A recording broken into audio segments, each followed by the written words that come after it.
আসসালামু আলাইকুম। বিসমিল্লাহির রহমানির রহিম। আমি বাংলাদেশ পুলিশের একজন কর্মকর্তা এসআই মাসুদ রানা। আমি আপনাদের কাছে কিছু তথ্য তুলে ধরতে চাই, যেটা বাংলাদেশের মানুষ অনেক দিন ধরেই জানে না, বা তারা এ প্রশ্নের উত্তর খুঁজছে অনেক বছর ধরে, কিন্তু কোনো উত্তর খুঁজে পায়নি। আজকে যাকে সেনাবাহিনী থেকে অব্যাহতি দেওয়া হলো, মেজর জেনারেল জিয়াউল হাসান, যিনি এনটিএমসির প্রধান ছিলেন এবং তিনি র্যাবের অতিরিক্ত পরিচালক ছিলেন। অতিরিক্ত পরিচালক অপারেশন। তিনি মেজর থাকতেই র্যাবে ছিলেন এবং বাংলাদেশে যত গুম খুন হয়েছে, বিএনপি সহ অন্যান্য যারা অ্যাক্টিভিস্ট, সেই গুম খুনের সাথে জড়িত এই জিয়াউল হাসান। অনেক নেতাদেরকেই র্যাবের কালো গাড়িতে করে সিভিলে ধরে আনা হতো, এনে র্যাব ওয়ানের গোপন আস্তানায় তাদেরকে আটক রাখা হতো। এরপর তাদেরকে সময় মতো অজ্ঞাত স্থানে নিয়ে তাদেরকে হত্যা করা হতো এবং অজ্ঞাত স্থানেই তাদের লাশ হয়তো নদীতে ডুবিয়ে দেওয়া হতো, নয়তো তাদেরকে দাফন করা হতো, নয়তো অ্যাসিডের মাধ্যমে তাদের লাশকে গলিয়ে দেওয়া হতো। আমি 2014 অক্টোবর থেকে 2017 ডিসেম্বর পর্যন্ত র্যাব সদর দপ্তরে কর্মরত ছিলাম। তখন র্যাবের ডিজি ছিলেন বেনজির, যিনি আজকে দেশের হাজার হাজার কোটি টাকা চুরি করে, পুলিশের হাজার হাজার কোটি টাকা চুরি করে পালিয়ে গেছেন বিদেশে। তো আমি দেখেছি অনেক মানুষকে কিভাবে অন্যায়ভাবে গ্রেফতার করে নিয়ে গুম করে রাখা হতো। আমি রিসেপশনে ডিউটি করতাম। গুম হয়ে যাওয়া মানুষের স্বজনেরা আমার কাছে আসতো, কিন্তু আমাদেরকে কঠোর নজরদারিতে রাখা হতো। সিসি ক্যামেরার আওতায় ছিলাম, তাদের সাথে আমরা ওভাবে কথা বলতে পারতাম না। তাদেরকে কোনো তথ্য দেওয়া নিষেধ ছিল আমাদের জন্য। কিন্তু তাদের স্বজনরা আসলে এসে যখন এখানে কান্না করতো, আমি নিজেকে ধরে রাখতে পারিনি। আমি অনেকের স্বজনকেই তাদের স্বজনের, গুম হয়ে যাওয়া স্বজনের পরিণতির কথা জানিয়ে দিতাম। বিশেষ করে যাদেরকে মেরে ফেলা হতো, খুন করা হতো, তাদেরকে আমি খারাপ সংবাদটা দিতাম না। কিন্তু যাদেরকে বন্দি করে রাখা হতো, যেমন বিএনপি নেতা সালাউদ্দিন আহমেদকে যখন অ্যারেস্ট করে আনা হলো, তিনি অ্যারেস্ট করার সময় ধস্তাধস্তিতে মাথায় আঘাত পেয়েছিলেন। তাকে র্যাব ওয়ানের গোপন কক্ষে আটক করে রাখা হয়েছিল দীর্ঘদিন। এরপর তাকে এক সময় ভারতে পাচার করে দিয়ে আসা হয়। তাকে অজ্ঞাত কারণে হত্যা করা হয়নি। তার ফ্যামিলি এসেছিল, তার স্ত্রী হাসিনা আহমেদ, তার ভাই গিয়াসউদ্দিন আহমেদ। ওনারা আমার কাছে বেশ কয়েকবার এসেছেন। আমি কয়েকদিন ওনাদের এই উদ্বেগ, উৎকণ্ঠা আমার সামনে বসে কান্নাকাটি দেখে আমি থাকতে পারিনি। আমি ওনাদেরকে কৌশলে আমার ফোন নাম্বার দিয়ে আমি ওনাদের সাথে দেখা করে ওনাদেরকে জানিয়ে দিই যে সালাউদ্দিন সাহেবকে হত্যা করা হয়নি, উনি জীবিত আছেন এবং ওনাকে হত্যা করার সিদ্ধান্ত নেওয়া হয়নি। এই সিদ্ধান্তগুলো যিনি নিতেন তিনি হচ্ছেন বর্তমানে মেজর জেনারেল জিয়াউল হাসান, যাকে আজকে অব্যাহতি দেওয়া হয়েছে। শুধু অব্যাহতি যদি দেয়া হয়, তাকে যদি বিচারের মুখোমুখি করা না হয়, তাহলে এই আন্দোলনের, এই স্বাধীনতার কোনো মূল্য থাকবে না। আমি আজকে আর কাউকে ভয় পাই না। আমি আজকে বিশ্বাস করি যে আজকে আমাকে এই সত্য বলার জন্য কেউ গুম করে দিতে পারবে না, এই সত্য বলার জন্য কেউ আমাকে অ্যারেস্ট করবে না। সেই কারণে আমি বুকে সাহস নিয়ে আজকে কথাগুলো বলছি। আপনারা যারা বিএনপি নেতা ইলিয়াস আলীর অপেক্ষায় আছেন, তাদের জন্য দুঃখজনক সংবাদ। তাকে অনেক আগেই হত্যা করা হয়েছে। তাকে পতেঙ্গা সমুদ্র সৈকত দিয়ে কড়া পাহারায় সাগরের মাঝখানে নিয়ে স্পিড বোটের মাধ্যমে মুখে পলিথিন পেঁচিয়ে হত্যা করে, তার পেট ছুরি দিয়ে ছিদ্র করে, তাকে পাথর দিয়ে বেঁধে সাগরে ডুবিয়ে দেওয়া হয়েছে। শুধু ইলিয়াস আলী নয়, অনেক নেতার সন্ধান যারা আজও পাননি। কিছু মানুষ তো ঘর থেকে উদ্ধার হয়েছে, কিন্তু যাদেরকে আপনারা পাননি তাদের সবার এই করুণ পরিণতি হয়েছে। আমি যদিও তারা এই কাজগুলো অতি গোপনে করত এবং র্যাবের অন্যান্য শাখার কর্মরত কর্মকর্তা কর্মচারীরা এটা জানতো না, কিন্তু আমি অত্যন্ত বিচক্ষণভাবে আমি এই খবরগুলো নিতাম, কারণ আমি জানতাম এগুলো একদিন আমি প্রকাশ করতে পারবো। এবং এই দিনটার অপেক্ষায় ছিলাম আজকে এত বছর, মানুষের কাছে সত্য প্রকাশের। বাংলাদেশের মানুষ জানুক যে কারা খুনি, কারা এত মানুষকে গুম খুন করেছে, এই দেশ থেকে এই দেশে ত্রাসের রাজত্ব কায়েম করেছে। তারা মাদকের ক্রস ফায়ারের নামে যে হত্যা ট্র্যাডিশন চালু করেছিল, এই ট্র্যাডিশনের উদ্দেশ্য ছিল বিরোধী দলের লোকজনকে হত্যা করা। কারণ পুলিশ এবং সেনাবাহিনীর অনেকেই মানুষ হত্যা করতে ভয় পেত, তারা এটাতে অভ্যস্ত ছিল না। অনেকেই অনেক সাহসী, কিন্তু একটা মানুষকে হত্যা করার পর তারা আর ঘুমাতে পারতো না, তাই তারা এসব কাজ করতো না। কিন্তু খুনি হাসিনা কিছু মানুষকে এভাবে হত্যা করতে করতে পুরস্কৃত করার মাধ্যমে হত্যা করতে অভ্যস্ত করে ফেলে। তারাই এই গ্রেফতারকৃত এই গুমকৃত মানুষদেরকে গুলি করে হত্যা করত। এবং তারা এতটাই নিষ্ঠুর যে তারা এক একজন কয়েক শত করে হত্যা করেছে। এবং এই মানুষগুলোর সংখ্যা বেশি নয়, কারণ সবাই লাশ দেখতে পারে না। একটা মানুষকে খুন করার পর লাশের যে ছটফটানি এবং মাথায় গুলি করার পর মাথার যে বিকৃত অবস্থা, এই জিনিসগুলো আমাদের অনেকেই আমরা সহ্য করতে পারি না। তাই আমাদের মধ্য থেকে কিছু হায়নাকে বেছে নিয়ে তারা একটা টিম গঠন করে, তাদেরকে র্যাব সদর দপ্তরে বেনজির আহমেদ প্রতি মাসে পুরস্কার দিতে ডাকতেন। এবং প্রত্যেকটা র্যাবের বিভিন্ন শাখায় এরকম দু একজন রাক্ষস ছিল যারা মানুষকে শ্যুট করত, গুলি করত, হত্যা করত এবং গুম করত। তারা এখনও আছে।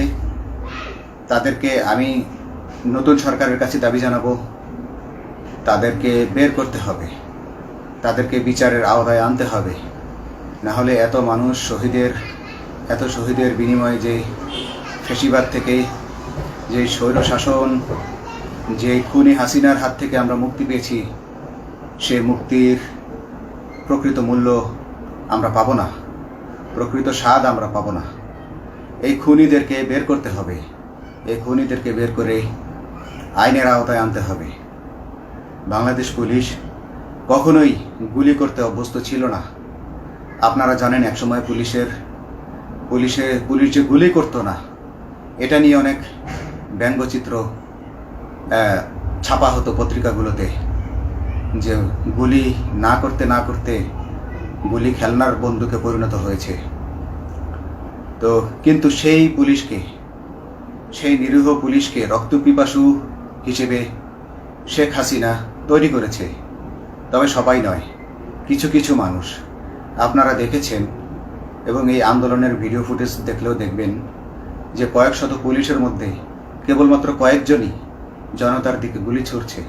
তো আপনারা ঢালাওভাবে পুলিশকে আপনাদের আক্রমণের নিশানা বানাবেন না। নতুন সরকার অবশ্যই এর বিচার করবে। আমি আশাবাদী নতুন সরকারের কাছে। তারা যদি আমার কাছে কোনো তথ্য চায়, আমি তথ্য দেব ইনশাল্লাহ। এবং এই খুনিদেরকে, এই রাক্ষসদেরকে বের করতে হবে। প্রতিটি গুমের, প্রতিটি হত্যার সুষ্ঠু তদন্ত করলে এগুলো বের হয়ে আসবে বলে আমি আশা করি। এবং আমি চাই এরা ধরা পড়ুক, এদের বিচার হোক, না হলে এরা যুগে যুগে এই রাক্ষস যুগে যুগে রয়ে যাবে, আমাদের মাঝেই তারা লুকিয়ে থাকবে এবং যুগে যুগেই তারা মানুষের রক্ত পান করেই যাবে। পুলিশ বাহিনী মানুষকে সেবা করবে, এটাই হওয়া উচিত পুলিশের ধর্ম। পুলিশের ধর্ম হবে পুলিশের জন্য, পুলিশ মানুষের জন্য। উন্নত রাষ্ট্রের পুলিশ মানুষ যেভাবে পুলিশকে ডাকলেই পুলিশ 5 মিনিটের মধ্যে ছুটে যায়, তাকে সাহায্য করে। আমরা বিভিন্ন ভিডিওতে দেখি যে পুলিশ হাঁসের বাচ্চাকে রাস্তা পার করে দিচ্ছে, একজন অন্ধ মানুষকে রাস্তা পার করে দিচ্ছে। বাংলাদেশের পুলিশ এমনটাই করতে চায়, আমরা এমনটাই করতে চাই, কিন্তু সেই পরিস্থিতিতে আমাদেরকে রাখা হয়নি। আমাদেরকে রাখা হয়েছে দৌড়ের উপর, আমাদেরকে রাখা হয়েছে বিভিন্ন অন্যায় কাজের উপর, বিভিন্ন অন্যায় আদেশের উপর। কেউ যারা মেনেছে তারা ভালো ভালো জায়গায় পোস্টিং নিয়ে থেকেছে, যারা মানেনি তাদেরকে খারাপ জায়গায় পোস্টিং দেওয়া হয়েছে, কারো চাকরি হারিয়েছে, কাউকে সাসপেন্ড করে রাখা হয়েছে। আমি নিজেও একজন এমন বৈষম্যের শিকার, অন্যায় মিথ্যা মামলার শিকার হয়ে আমি নিজেও বর্তমানে সাসপেনশন অবস্থায় আছি এবং এই সাসপেনশন অবস্থায় থেকে আমি আল্লাহর কাছে শুকরিয়া জানাই, কারণ এই সাসপেনশন থাকার কারণে আমি ছাত্র জনতার আন্দোলনের সাথে সংযুক্ত হতে পেরেছি। আমি সবসময় আল্লাহর কাছে দোয়া করেছি যে আল্লাহ, তুমি আমাকে মুজাহিদ হিসেবে কবুল করো, আমাকে জিহাদ করার তৌফিক দান করো এবং আমাকে শহীদী মৃত্যু দান করো। এবং আল্লাহ আমার দোয়া কবুল করেছেন। আমি ছাত্র জনতার সাথে এই জিহাদে অংশগ্রহণ করেছি, ছাত্র জনতা সফল হয়েছে। আমি গর্বিত আমি এই আন্দোলনে একজন পুলিশ অফিসার হয়েও আমি অংশগ্রহণ করতে পেরেছি। তো যাই হোক, আমি চাইব যে বাংলাদেশ পুলিশের, র্যাবের যে সকল কর্মকর্তা অগণিত মানুষের গুম খুনের সাথে জড়িত ছিল তাদেরকে ধরা হোক, তাদেরকে আইনের আওতায় আনা হোক। আমাদের মতো অনেক অফিসার আছি যারা এসব কুকর্মের সাক্ষী, আমরা সাক্ষ্য দেব। আমরা এখন আর ভয় পাই না। আমরা আসলে যে ভয় পেয়েছি তা নয়, আমাদের বাহিনীতে টিকে থাকাটা জরুরি ছিল। জনগণের স্বার্থেই আমাদের বাহিনীতে থাকা জরুরি ছিল, কারণ আমরা যদি বাহিনী থেকে আউট হয়ে যেতাম তাহলে এসব তথ্য আমরা জানতে পারতাম না এবং জনতার কাছে পৌঁছাতে পারতাম না। জনতার কথা বলতে হলে, জনতার সাথে থাকতে হলে আমি পজিশনেও থাকতে হবে। এই জন্য অনেক কিছুই প্রকাশ করিনি, কারণ আপনারা ভালো মতোই জানেন যে অনেক সেনাবাহিনীর মেজরকেও গুম করে দেওয়া হয়েছে যারা মুখ খুলেছে। আমি তো একজন সামান্য সাব ইন্সপেক্টর, আমাকে গুম করে দেওয়া তাদের 1 সেকেন্ডের ব্যাপার ছিল। তো আমি এখন বিশ্বাস করি যে এখন সেই দিন, সেই কালো মেঘ সরে গেছে আকাশ থেকে, আকাশ মুক্ত হয়েছে, এই দেশ জালিমের শাসন থেকে মুক্ত হয়েছে। আল্লাহ তাআলা আমাদের উপর রহমত বর্ষণ করেছে। অগণিত মুসলিমের দোয়া আল্লাহ তাআলা কবুল করেছেন, অগণিত 18 কোটি মানুষের দোয়া আল্লাহ কবুল করেছেন। নইলে এইভাবে হঠাৎ করে 15 দিনের মধ্যে 15 বছর ধরে গড়ে ওঠা রাক্ষসের পতন ঘটা আল্লাহর রহমত ছাড়া এটা কখনোই সম্ভব হতো না। আমি আল্লাহর উপর ভরসা রেখে বলছি, আপনারা নতুন প্রশাসনকে ঢেলে সাজান, পুলিশ বাহিনীকে ঢেলে সাজান। এই সিস্টেমের মধ্যেই, পুলিশের এই সিস্টেমের মধ্যেই গণ্ডগোল আছে, নিয়োগের মধ্যে গণ্ডগোল আছে। আপনারা এই সিস্টেমগুলো পরিবর্তন করুন, আপনারা এই সিস্টেম পরিবর্তনে সাহায্য করুন এবং পুলিশ ডিপার্টমেন্টে যত ডিপার্টমেন্টাল পরীক্ষা আছে এগুলো তুলে দেন। এই ডিপার্টমেন্টাল পরীক্ষাগুলোর মাধ্যমে আমাদের ঊর্ধ্বতনরা আমাদের গলা সবসময় চিপে ধরে রাখে, ঠিক আছে? সেজন্য আমরা তাদের কাছে সবসময় আটকা থাকি। এজন্য আমরা অনেক কিছু বলতে পারি না, অন্যায়ের প্রতিবাদ করতে পারি না। তো এই সিস্টেম পরিবর্তন জরুরি। ডিপার্টমেন্টে কোনো পরীক্ষা থাকা যাবে না। কনস্টেবল হতে যারা একটা নির্দিষ্ট সময় পর তার বিভিন্ন কোর্স করানোর মাধ্যমে তার প্রমোশন হতে হবে। সাব ইন্সপেক্টরে ভর্তি হয়ে 5 বছর পর ইন্সপেক্টর হিসেবে পদোন্নতি পাবে, তার 5 বছর পর সহকারী পুলিশ সুপার হিসেবে পদোন্নতি পাবে। এভাবে আইন পরিবর্তন করতে হবে। তাদেরকে দক্ষ করে গড়ে তোলার জন্য বিশেষ কোর্সের আয়োজন করতে হবে এবং সৎভাবে বাঁচার জন্য সঠিক বেতন কাঠামো এবং ভালো কাজের জন্য পুরস্কার এর ব্যবস্থা করতে হবে। বিভিন্ন যে চোরাই মাল মাদক উদ্ধারের জন্য সেক্ষেত্রেও বিশেষ পুরস্কারের ব্যবস্থা থাকতে হবে এবং বাসস্থান এবং যানবাহন, পুলিশের যেই ব্যয়টা হয় সেটা হচ্ছে বাসস্থান এবং যানবাহন। পুলিশ আমরা নিজের বেতনের টাকা দিয়ে মোটরসাইকেল কিনে চাকরি করতে হয়, এই বিষয়টা যেন না করতে হয় এবং সরকারি বাসস্থান যদি আমাদেরকে দেয়া হয় তবে আমরা বেতনের টাকা দিয়ে আমরা মানুষকে সেবা দিতে পারবো, সৎভাবে চলতে পারবো এবং দেশের মানুষকে সন্তুষ্ট করতে পারবো ইনশাল্লাহ। তো আমি আপনাদেরকে প্রথমে যেই তথ্যগুলো দিয়েছি গুম খুনের বিষয়ে, আপনারা এই তথ্যগুলো অনুসন্ধান করুন, অনুসন্ধানে টিম গঠন করুন। প্রত্যেকটা গুম খুনের বিচার হতে হবে এই দেশে। যারা আটক ছিলেন অনেকেই হয়তো এখন আয়নাঘর থেকে মুক্তি পেয়েছেন, কিন্তু যারা দুর্ভাগ্যের শিকার হয়ে মৃত্যুবরণ করেছেন তাদের আত্মীয় স্বজনরা, তাদের প্রতি আমার সমবেদনা রইল।